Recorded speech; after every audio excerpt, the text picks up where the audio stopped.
The California Educator Reporting System, or CERS as we call it, gives early access to statewide assessment data.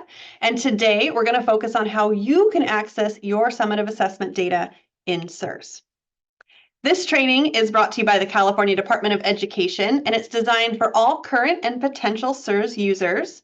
Today we're in Module 2 of the Accessing Summative Assessment Results in CERS, and Module 2 focuses on Smarter Balanced ELA, Mathematics, the California Science Test, or CAASPP, and the California Alternate Assessments, or CAAs, for ELA, Math, and Science.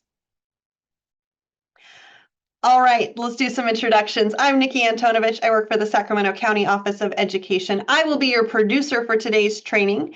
This session is led by your excellent trainers who have a lot of experience with CERS. Today we have with us Stephanie Fortunato, formerly from the Los Angeles County Office of Education, recently retired. Congrats, Stephanie. Aaron Gordon from the San Diego County Office of Education, and Joe Valero from the Office of the Fresno County Superintendent of Schools. As for our agenda for today, by the end of today's training, you'll be able to access the scale score ranges for the summative assessments and know where to find them. You'll be able to understand how the results are structured for both the Smarter Balanced summative assessments for ELA and Math, and the California Science Test, or CAASPP, and the CAAs, those California Alternate Assessments. You'll be able to access summative assessment results in CERS, list the different ways that summative assessment data is broken down for each assessment. You'll be able to locate CERS resources and get answers to your CERS questions. Really quickly, before we get started, we do want to remind everyone of where we've been with our CERS training series. Last summer and fall, we offered a couple of training sessions in July and October. Those were the Introduction to CERS for teachers and the Introduction to CERS for test coordinators and administrators. Those covered an overview of CERS, how to access summative data, how to access interim assessment data, and resources available to support CERS use. And then earlier this year, we offered an intermediate CERS training called CERS Beyond the Basics. Again, we held two, one for teachers, one for test coordinators and administrators, and these went deeper into the CERS features for intermediate to advanced users. And in your resource guide is the link to that webpage where you can access those archived materials. And here we are now in this Where We're Going. We are in the Accessing Summative Assessment Results in CERS training. We held Module 1 last week for the ELPAC, Alternate ELPAC, and CSA. We looked at the summative assessment scores for those assessments. And today we're presenting Module 2, and we're going to focus on scores, like I said, from the Smarter Balanced ELA and Math, the CAASPP, and those CAAs for ELA, Math, and Science. And with that, I'm going to pass you to your trainers. All right, great. Thanks, Nikki. Hi, everyone. My name's Stephanie Fortunato.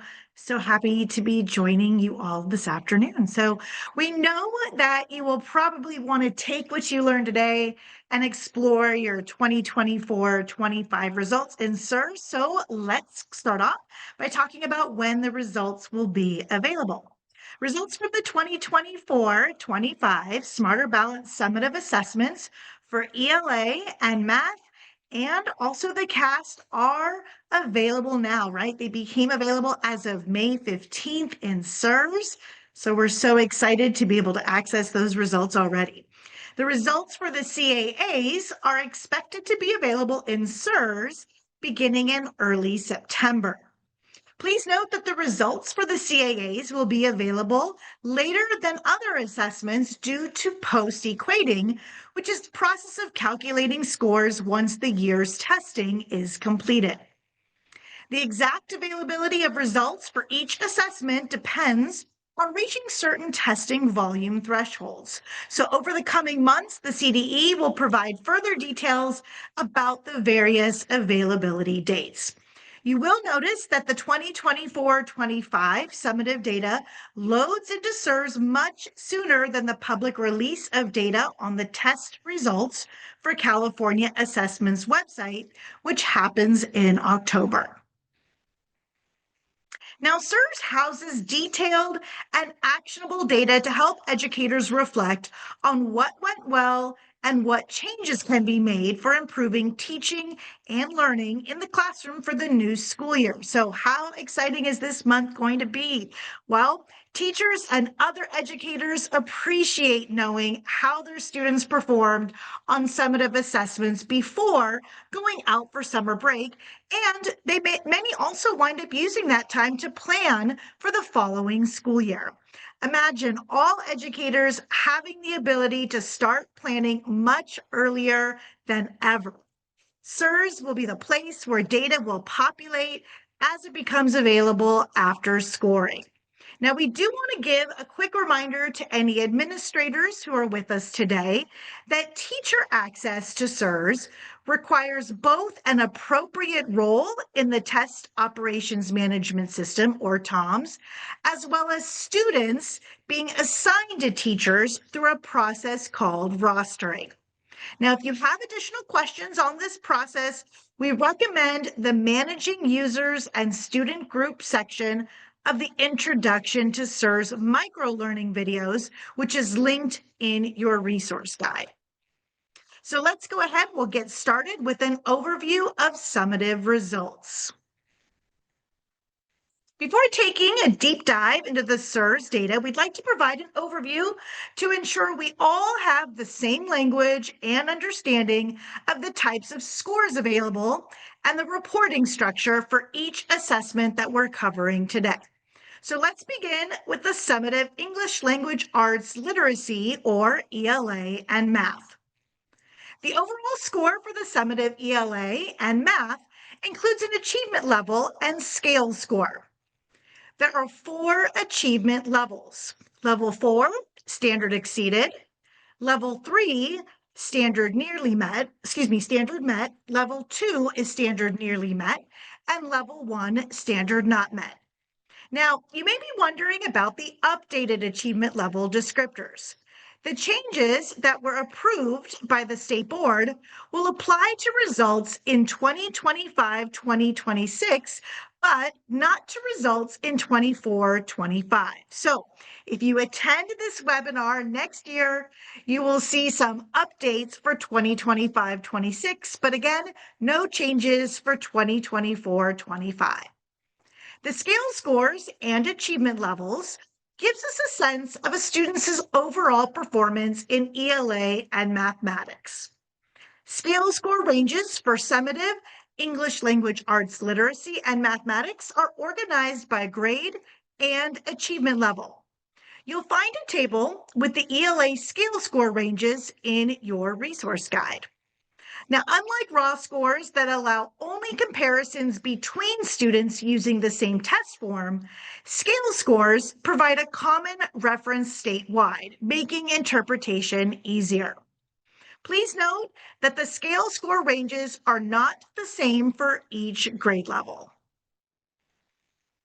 Now, for ELA and math, we will have composite claim level data for students in CERS. So starting this year, composite claim information will be on the individual student reports in CERS. And we're so excited for this new development that brings back claim level information. Composite claim results provide much more detail on the student's performance on the assessment and are reported in one of 3 reporting categories: below standard, near standard, and above standard. For ELA, the composite claims are reading and writing and listening and research. And for math, the claims are concepts and procedures and mathematical practices. Next, let's take a look at the CAASPP. The overall score for the CAASPP includes an achievement level and scale score. There are 4 achievement levels: level 4, standard exceeded; level 3, standard met; level 2, standard nearly met; and level 1, standard not met. The scale scores and achievement levels gives us a sense of students' overall achievement in science. Scale score ranges for the CAASPP are organized by grade and achievement level. You'll find a table with the CAASPP scale score ranges in your resource guide. Unlike raw scores that allow only comparisons between students under the same test form, scale scores provide a common reference statewide, making interpretation easier. Please note again that the scale score ranges are not the same for each grade level. Now, more information about the achievement level descriptors can be found in a link in your resource guide.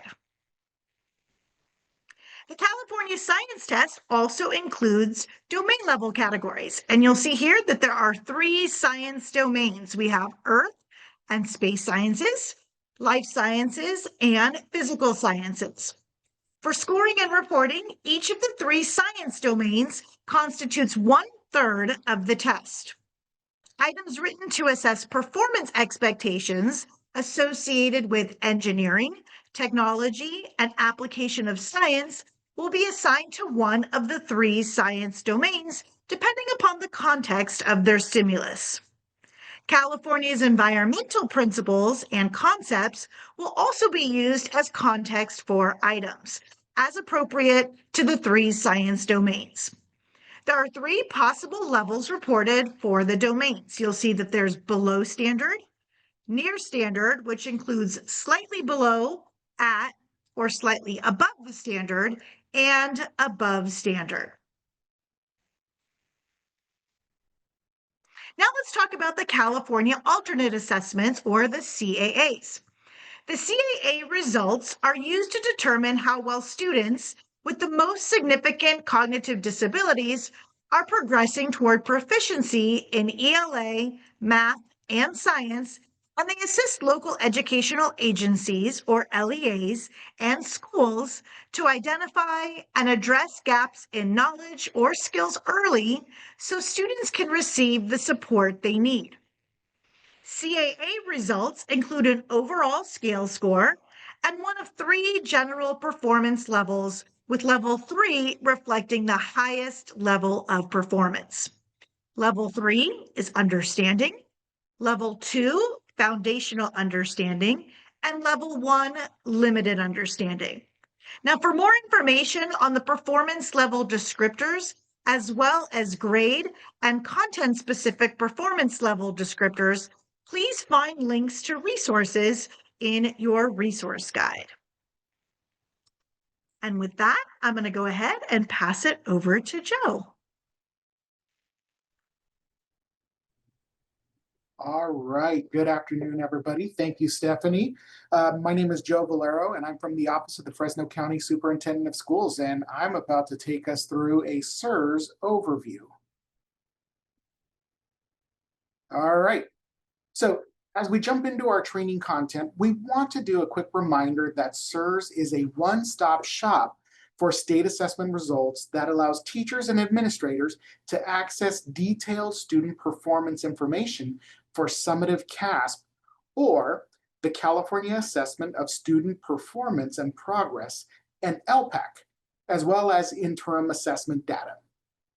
CERS offers LEA staff the earliest access to the latest assessment data, as well as historical assessment data. We know that current and prior year student test results, when combined with other student information such as grades, classroom assignments, teacher observations, and more, can help guide instruction and improve student learning. We also would like to point out that CERS was created with educator input, including California educators. Input from the field was instrumental in developing CERS to ensure educators have the information they need about their students' progress. CERS continues to have enhancements and features added. LEA staff feedback is welcome and can be sent to the California Department of California Department of Education at any time. Whew, try saying that in an afternoon, right? One benefit of CERS is that educators can view some of the students' summative results prior to the public release of assessment data, allowing them the ability to analyze student performance in a timely manner following assessments. Here's an example. The public release of some summative assessments usually occurs somewhere in the fall, but as Stephanie was talking about earlier, CERS allows educators to view those results in late May or June. In other words, you all have access to some scores more than likely right now in CERS. For all summative assessments, we will see the grade level assessed, average scale score for the group, number of students in the results, student score distribution by overall achievement or performance level, individual student reports, we also call them ISRs, and individual detailed information. For ELPAC, additional information includes composite and domain level information. As you may know from the Introduction to CERS trainings, there's an excellent training tool called the CERS Sandbox. For all of the system demonstrations and explorations today, we will be using that CERS Sandbox. The CERS Sandbox allows educators to get familiar with the features of CERS in a non-secure environment. The CERS Sandbox is a public website, so the URL can be shared with anyone interested in learning more about CERS. The Sandbox has all the same features and functions as the live CERS environment. The Sandbox uses fictitious data, and the interim assessment items in the CERS Sandbox are publicly released sample items, so there's nothing secure inside of the Sandbox. Specifically, the CERS Sandbox does not have the test questions from the live and the secure interim assessments. That's what makes the Sandbox a great tool for individual exploration and group training. There's no need to worry about keeping the items, the results with the data, or student information secure when using that Sandbox, because nothing is secure. Everything is fine to use publicly. We also want to share two quick differences between the CERS Sandbox and the live CERS environment. First, please note that the role needs to be chosen from the drop-down menu before entering the CERS Sandbox. In the live CERS environment, users will not need to select a role. The live CERS environment uses the role or roles that have been assigned in TOMS. Choosing a role in the Sandbox can be helpful for users who want to learn how CERS appears for the different roles. For example, an administrator can choose a teacher role and see the teacher views in CERS and the features that are available for that particular role in the Sandbox. Second, the purpose of the Sandbox is for training on CERS features and functions, not for analyzing data. Some of the assessment rules, like alternate assessments for all rule, do not apply in the Sandbox. So what do we mean by that? Well, you may see a student in the Sandbox with results from the alternate assessments and the general assessments. That's not going to occur in the actual live CERS environment. Let's take a deep dive now into the overall scores, the claim and domain scores, and the target level information inside of CERS. What do we mean by that? Well, we're about to do our first live demonstration of this training. Just to reiterate, we will be using the CERS Sandbox for these demonstrations. So once again, nothing is secure. This is the complete public website, and this is the site that you can use if you want to utilize it for training. So how do we access the Sandbox? If we are on the CAASPP-elpac.org website, this is probably where we come. We're probably here a lot right now to administer tests. But this far right button, you're going to see CERS, the California Educator Reporting System. Once I clicked in there, we're going to have two options. We have CERS, the California Educator Reporting System log on. This is the live CERS environment. I'm not using this one. Once again, we are using the Sandbox, and this is the one, once again, great resource to use for trainings. So we're going to click into the CERS Sandbox.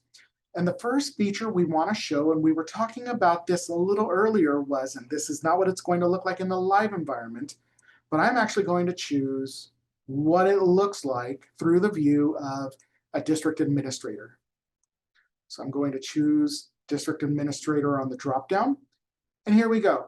Probably looks familiar to a lot of us that have, whether it's site coordinator, LEA coordinator, or even educator roles like site educator or district educator. We have the custom aggregate reports, district school exports, student groups. Once again, that rostering process happens in there, and instructional resources button. If I scroll down, we have the ability to search for SSIDs, individual student results, or once again, let's say I'm a district, I can actually choose the different schools within our CERS environment. So let's say I wanted to just view the information from the middle school. I choose the middle school, and notice it's still not going to let me in yet. Oh my gosh, there's something wrong with the system. Well, no, it's not a system problem, that's a Joe problem, because I still need to choose a grade level. And once I've chosen my school and my grade level, now it's going to let me search and actually go into the system. Once we're in, now we can see all of the different assessment results. Now, this is what it's going to look like for the, once again, the district administrator end, if we're a coordinator or district educator, site educator.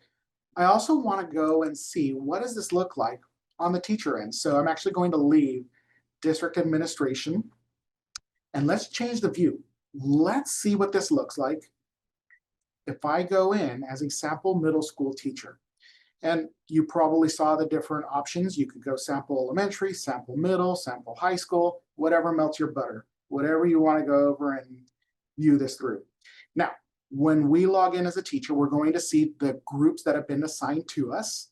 So let's imagine I was actually a middle school teacher. Maybe this wouldn't look like this. It might be period 1, period 2, period 3, period 4, whatever's been assigned to me. For our purposes today, we're going to use 8th grade. So I'm in as a sample 8th grade teacher, and we have a lot of different options now once we're in here. Whatever assessment data, whether we've administered interim assessments or summative assessments, if they're available, we're going to be able to access them here. So right now, it's giving me grade 8 CSA summative. Well, I actually want to see, you know what? Maybe I administered the science test this year, and I want to see my grade 8 math summative scores. So right now, CSA was actually green. If I click on grade 8 math, notice it just added it to my assessments that I've added to my list. I can uncheck CSA by simply clicking on it, and now I just have math showing. Let's say I also wanted to see my science scores, because we know science is administered in 5th grade, 8th grade, and one time in high school. So, oh, here it is right here, my grade 8 CAASPP summative. So now I have 2 tests that I'm able to view the data for. Now, here's my problem. I can't handle that much information at once. So I'm actually going to scroll back up, and I'll get back to math here in a few minutes. And I just want to see one test. I just want to see the science test right now. So here we go. These are the students that have been rostered to me. And so we have 189 results. 12% of the students were standard exceeded, 23 standard met, 39 standard nearly met, and 26 standard not met.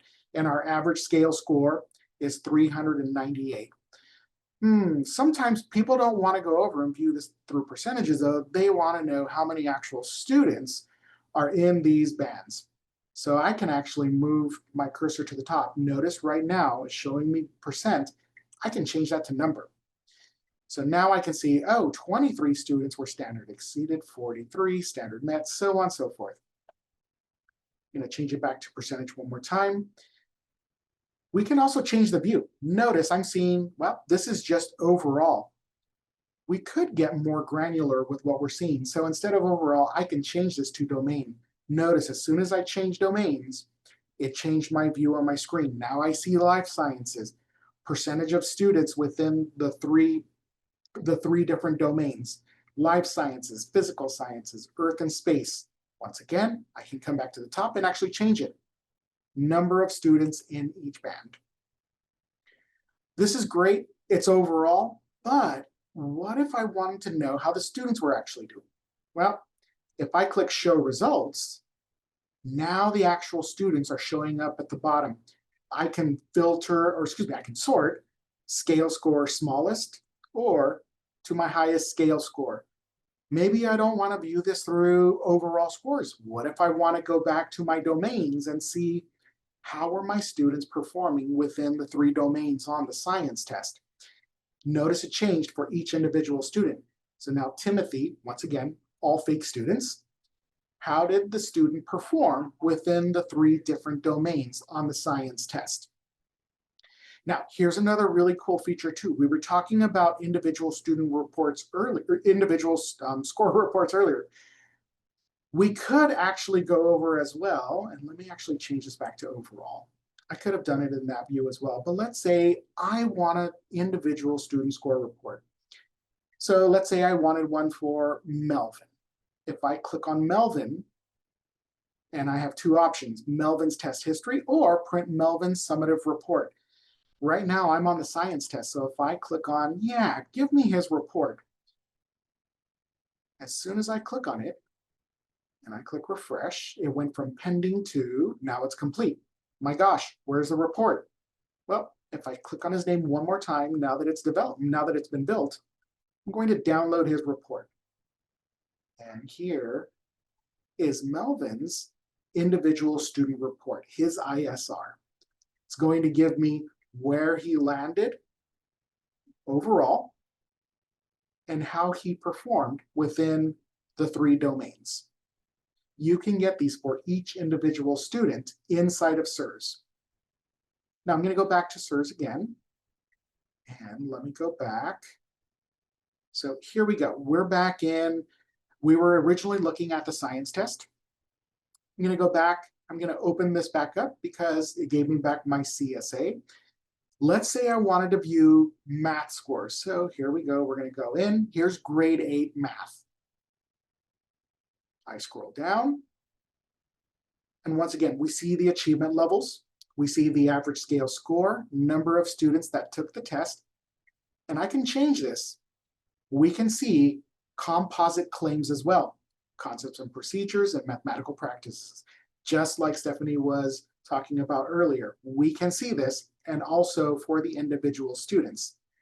Great information, but here's the really cool thing about these. Let me go back to overall. We can also go back and change the results view. So right now I'm viewing this by student.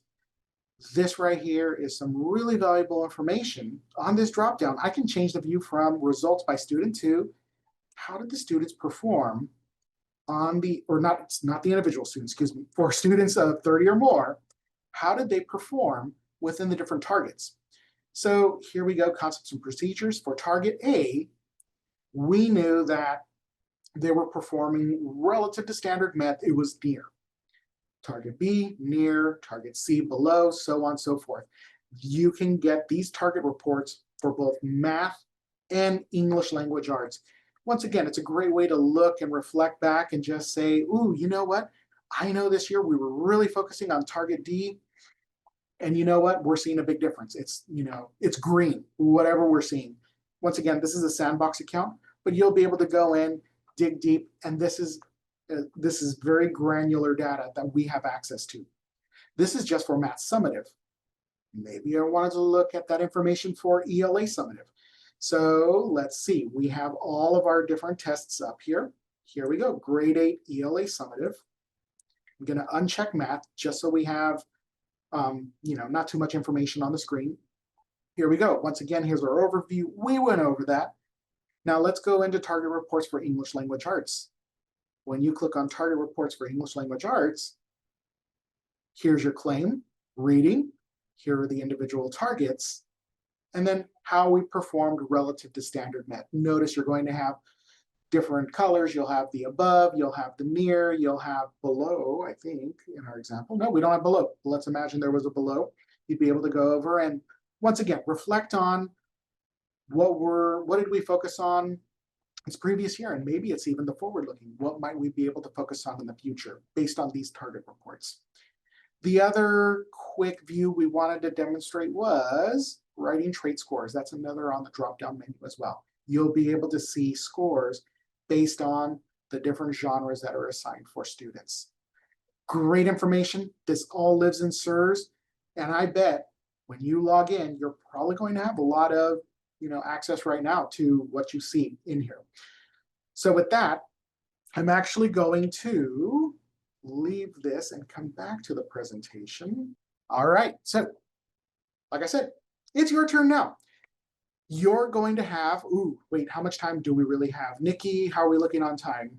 We are spot on time. We can give them 8 minutes. Ooh, nice. You guys get a bonus minute. So you all have 8 minutes to explore.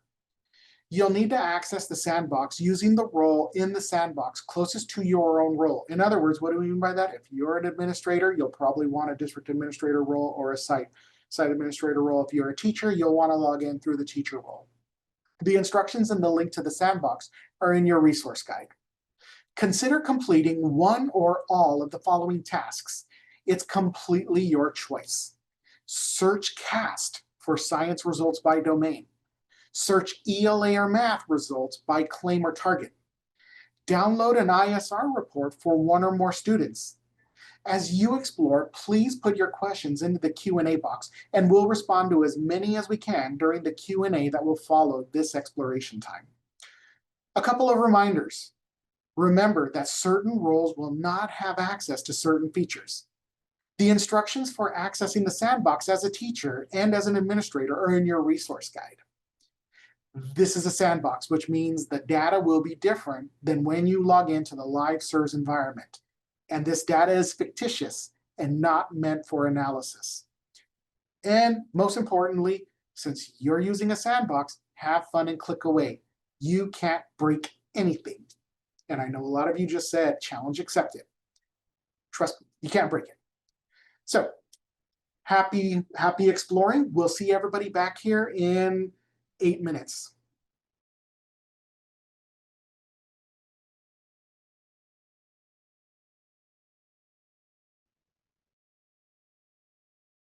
All righty. Thank you so much, Joe. I am going to go ahead and take the screen. Now, I need your help. Am I sharing my screen? Okay. Thank you, Nikki, for the 2 thumbs up. All right. Well, I'm Erin Gordon from San Diego County Office of Education. Really excited because we saved the best for last. And I have to say, Joe went there. He showed in his demo a couple things that we're going to talk about now. And I was a little afraid he was going to show you the whole thing, but he just teased you a little bit. So now we're going to jump in. Really excited about this section because we're going to get more granular. We're going to take the summative results and actually see some information that's going to be actionable. So the next sections, we're going to focus in on some features in CERS for ELA and math results. All right, so we're going to start with Lexile and quantile measures. So first, Lexile scores, which are in CERS. So the Lexile measures, those are generated from the Smarter Balanced Summative Assessment for ELA. They're also available if your district or school uses the Interim Comprehensive Assessments for ELA, or we call them the ICAs. So you also can generate those Lexile scores. Based on how students perform, Lexile scores indicate the difficulty of materials students can read and understand. Really valuable information. So the Lexile measures, they can be connected with leveled materials from libraries, and that really provides the right reading materials appropriate for the student where they are. Now, the Lexile and Quantile Hub, we've put a link in your resource guide, and this hub is a web page for teachers to access resources connected to the Lexile measures. So really great resource. We've put that again in your resource guide. Now, in addition to the Lexile scores, we have the quantile scores, and those are also found in CERS. So the quantile measures are generated from the Smarter Balanced Summative Assessment for mathematics and also for the ICAs. Now, based on how students perform, they indicate what mathematical skills a student has mastered already. And then they also show what skills are needed or what additional instruction is necessary to move towards mastery. So again, really valuable information, and it gets down to something that's actionable. Really amazing. And again, the Lexel and Quantel Hub, great resource for teachers to access those resources that are connected to the quantiles. All right, now we're going to dive into something called the writing extended response and the writing trait scores. This is the report that Joe kind of teased you and he went there, but we're going to dive in a little deeper. I'm going to give you some background information. So those writing extended response scores in CERS. And I know there were some questions about the PT, the full write. And so we're going to kind of break it down and hopefully provide some more information and where you can access the scores in CERS. All right. So before I get into the data though, let's take just a step back. Let's talk about where the writing extended responses or the WERs originate. Now the WER, it's known as the full write, that essay question. It's number 2 on the ELA performance task. We're all familiar with this. So students, they receive a prompt with a specific task type. Grades 3 through 5 could receive either narrative, opinion, or informational. Grades 6 through 8 could receive either narrative, argumentative, or explanatory. And then grades 9 through 11 could receive argumentative or explanatory. Okay, so it depends on the grade span, and you are assigned a specific task type. All right, so once the student has submitted their writing extended response, then they're scored. And that writing trait score is based on a rubric. So there's a rubric for each of the 3 writing traits. First, we have organization and purpose, and that's a 4-point rubric. Then we have evidence and elaboration, and again, that's a 4-point rubric. And then finally, we have writing conventions. So conventions, that's a 2-point rubric. Now, if you haven't had a chance, you have got to visit the Smarter Annotated Response Tool. We call it SMART, and we highly recommend it. It's a site that provides you with a better understanding of how the student writing is scored. It has the rubrics, and then it also has the rationales for the different points, and it gives you opportunities to practice scoring. So really valuable experience for teachers to go through. And I can't say enough good things about it. So we've put that link in to the website in your resource guide. So check it out when you get a chance. Now, some things to note, and this is another level of information that really can help teachers in their planning and in instruction. If a student scores a 0 on the writing trait scores within a component, the corresponding condition code will be assigned, and that will give you a clue as to what some next steps would be with that student. So if a student has no response, they're going to receive a B for blank.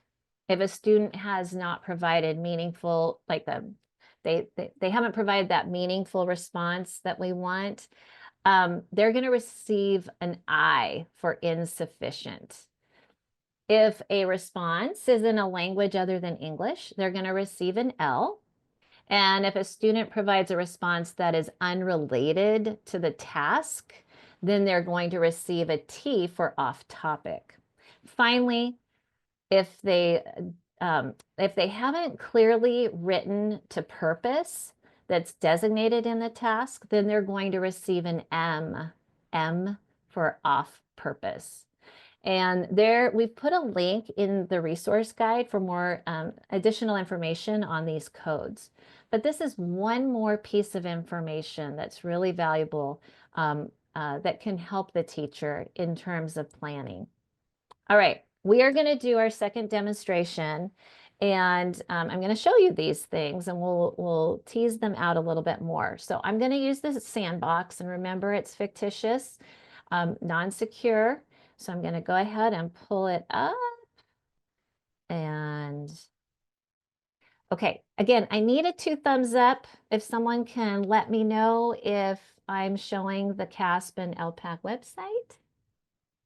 Am I showing it? Yes, I love those little reactions of thumbs going up on my screen. That's really makes me happy. All right, we're going to enter the sandbox, and I'm going to use a middle school teacher. I know that so did Joe, but I was a middle school teacher. Maybe that's why Joe and I get along so well.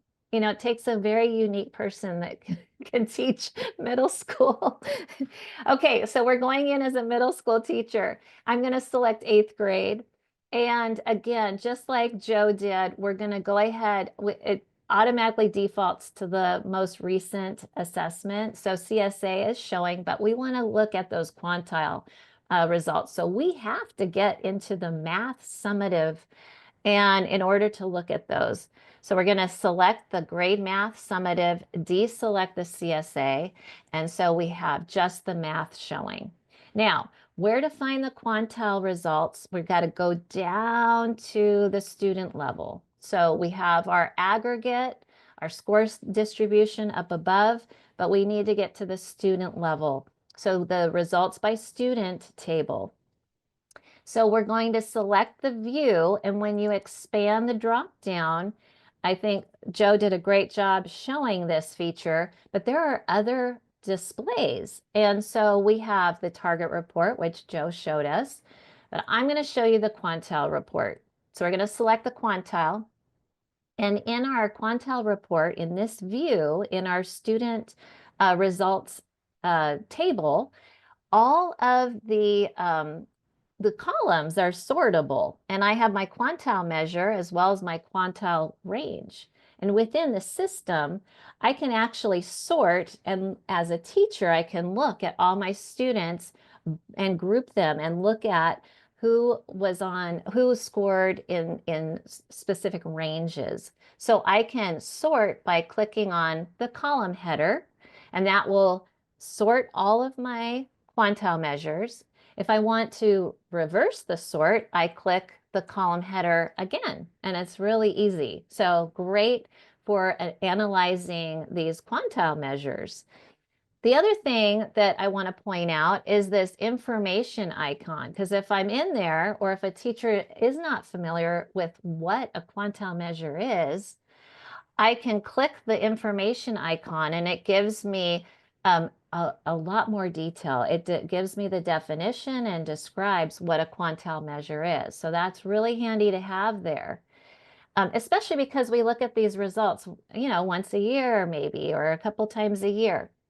Now, one thing why I want to show you this is because that Lexile and Quantile Hub that actually helps the teacher connect resources to the different ranges. There's a link right here within the system. So I don't even have to leave. I can be analyzing the results and I can go straight to the hub from CERS. So that is really slick. It's right there within the system. So that's a bonus.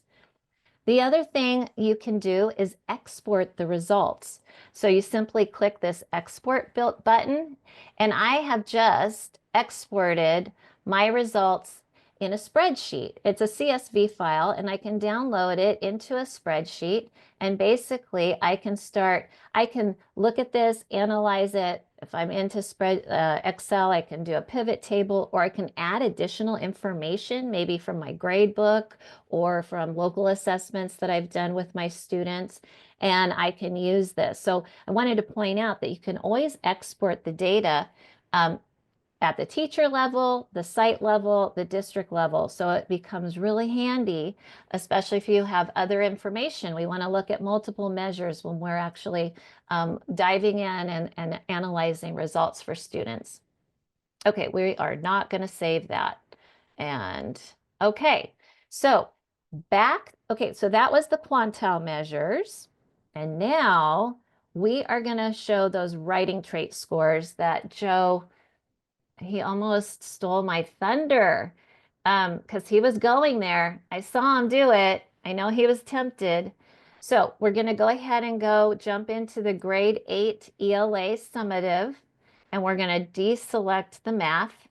So now we are looking at our grade 8 ELA results. And again, we're going to that student level. We're going to drill down And in that results by student, that's the default. Now we're going to actually select the drop-down menu and we're going to select writing trait scores. So our writing trait scores are actually an aggregate summary, okay? So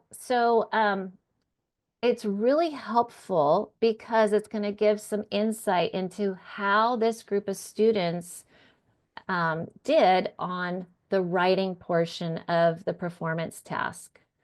So up at the top, the tabs represent the writing trait scores, those different task types. So we have argumentative, explanatory, informational, narrative, and opinion.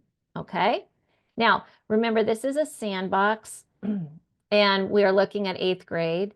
So in the live environment, scores for opinion and informational, there would not be any scores because that's not assigned, not an option for the middle school grade span. But we're in a sandbox. So we're going to keep it at the argumentative. And so within the table for that task type, each row represents a category of writing performance or writing trait. So we have our evidence and elaboration, our organization and purpose, and our conventions. And so the group average and the maximum points for that category, those are displayed. And remember, evidence and elaboration is out of 4 points. So for example, the average for this group of students scored 2.2 points out of 4.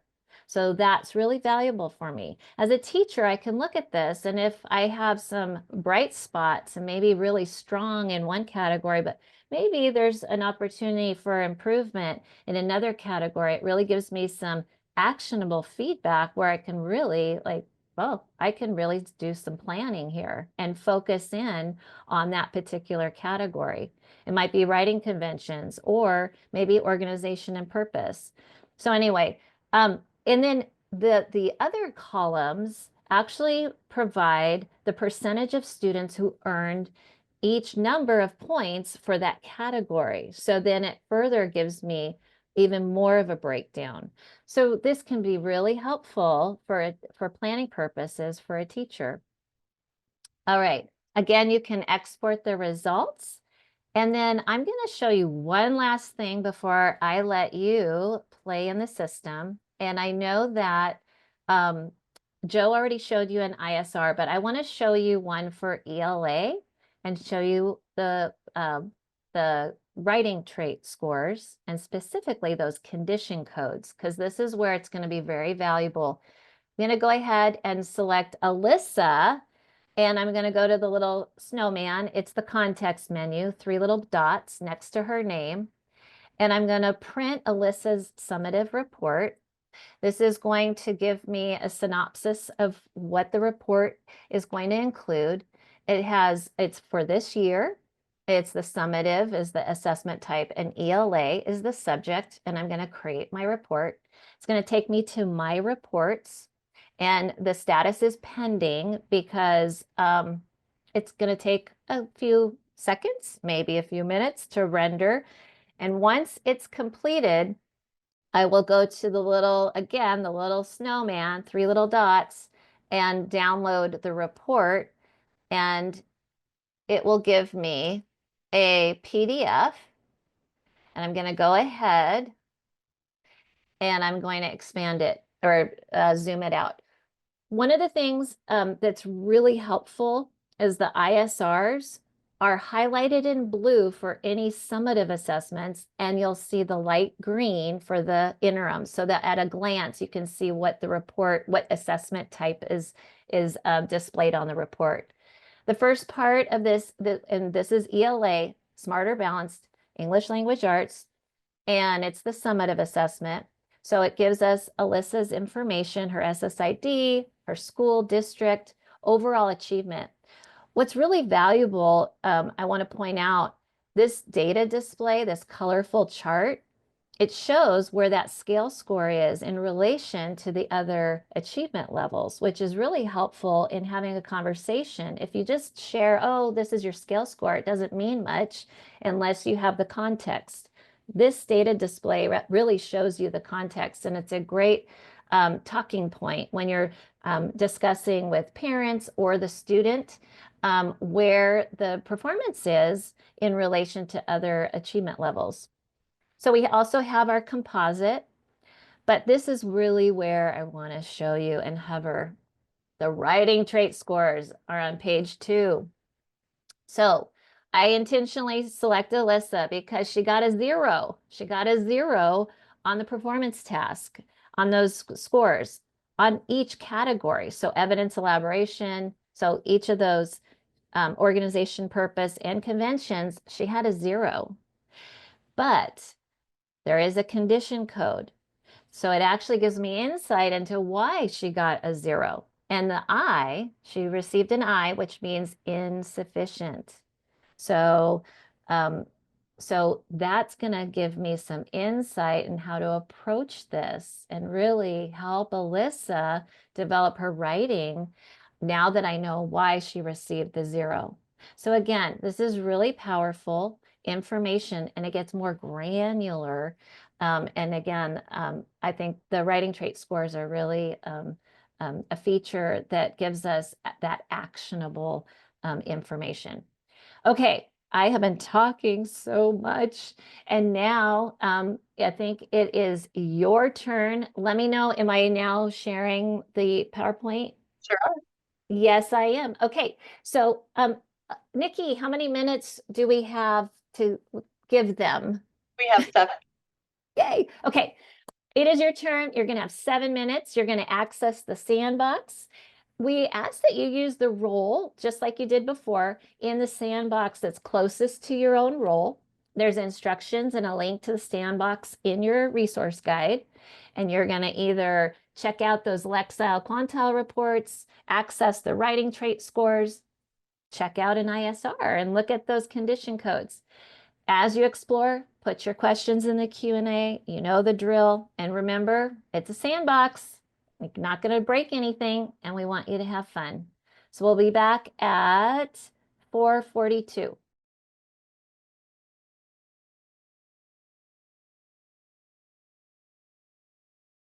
All righty, my clock says 4:42.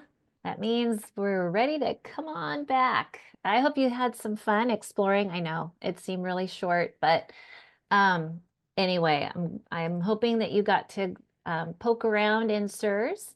I know there's a lot of questions, and so our training team has been answering those in the background, and I'm going to pass it over to Nikki, who has some questions possibly that we can answer. Absolutely. So many great questions. Thank you for submitting those and keeping this training so engaging. Okay, first question. Stephanie shared that results have been flowing since mid-May for ELA Math Science and ELPAC, but we know that this is not the public release of results. So what are appropriate uses of these CAASPP and ELPAC results that are available now in CERS prior to that public release? Sure, I'm happy to answer that. So those partial results really that you're seeing right now are not appropriate for public release just yet. They can be used, and you're highly encouraged to use them for local planning purposes. But the caution is really that with your aggregate reports, because the data available in CERS may not quite represent all students, right, just yet, it really does depend on when you actually tested your students and when that data will actually be complete. So, so use with caution. Thank you. Okay, the next question is, if I'm the LEA coordinator, how can I either access or print reports for each teacher's groups of results? I saw lots of great questions about that as well, right? So you can go ahead, you can download those individual student reports, those ISRs in bulk. You can also add yourself to each group of students that were rostered to each teacher, and then you can go ahead and you can export the data from the results view for each of those groups, or you can go ahead and you're encouraged to be able to print those ISRs as well for each of those groups. So lots of options there. Thank you. Okay, talking about teacher access. So they have access through those groups of students rostered to them. When they're accessing the results for those student groups, can they look back at prior year results for the groups of students? I love this question. I'll go ahead and answer it. Yes, is like in short, you are able to access student scores from a previous year for students who are assigned to you, right, to that student group for that particular teacher. So you can simply change the school year to a previous year, and then you're able to view that data. So, and the school year, you're able to see there's like a little drop down at the very top of the homepage there. You can go ahead and change the year when you're selecting the test that you want to view that data report for in CERS. So in short, yes, and you're highly encouraged to do so. I know we get that question a lot. Thank you. Okay, flipping back to those individual student reports, those ISRs, are they the same thing as a student score report or an SSR? Right. Yeah, I can take that one. Sorry, I was looking to see if somebody else had unmuted themselves. They're two different. So ISRs are different than SSRs. SSRs, we are required to go over and have those shared out with parents, depending on the test, however many days we're supposed to get those. ISRs are built more for the teacher end of things. So they give a lot of really great information, and teachers can go in themselves, download those, but they're really great for teachers to be able to go in and download and use for instructional decisions. Thank you. Two different reports, two different audiences. I love it. Okay, we had a question about the target reports that were shared, and someone was not seeing that target report option when they were in ELA or math, so they were in the right test type, but it wasn't coming up in that drop down. What would that be? Yeah, so if it's not showing up in the drop down, it's probably because students are not connected to your. Ooh, quiet. I can take this one unless someone else wants to jump in. You're frozen on my screen. That was really interesting, unless it's my screen. You want to take that? I froze for a minute. Sorry, maybe someone was talking. Oh, that was funny. Like, yeah, if somebody else wants to take it, go ahead. I'll take this one. I like this one. The way you get to target reports are different for administrators and for teachers. So for an administrator, you go through the custom aggregate reports in the administrator tools section of the CERS homepage. For teachers, you go through searching results by a group of students. So you select that group from the My Group section, and you can view the results page there. Target reports will not show up when you search by school and grade. So you have to go in one of the other two ways. Okie dokes. This user said they found that teachers and they found in the manage student groups section of the administrator tools, like all the list of existing groups for their teachers. And they want to know if they can, again, that question of how can I get the results by teacher group very easily. And I thought we'd talk about our cool new bulk group actions. Okay, I can add this one. I am thrilled. This is a game changer. So you can add yourself to each group within the system. You don't have to upload a whole new a group. So you go in to manage student group section, and you can actually, there's you can select the group, select assign, and you can type in the username, the email address, and you just need to make sure that email address is connected to Tom's. They need a Tom's account, and then that's how easy it is to add a new user to an existing group within the system. Thank you. And our last question is kind of in the same realm, so I'll just briefly cover this. This was about how can I easily save groups to re-upload next year? And it's the same thing. When you're in that manage student groups section in those bulk actions, you can now download in bulk the groups and hang on to those files for re-upload after system rollover. All right, that's all the questions that I pulled out, so we can wrap this party up. Oh, let's wrap the party. We're on the final stretch and I'm so excited. I'm sad to say goodbye.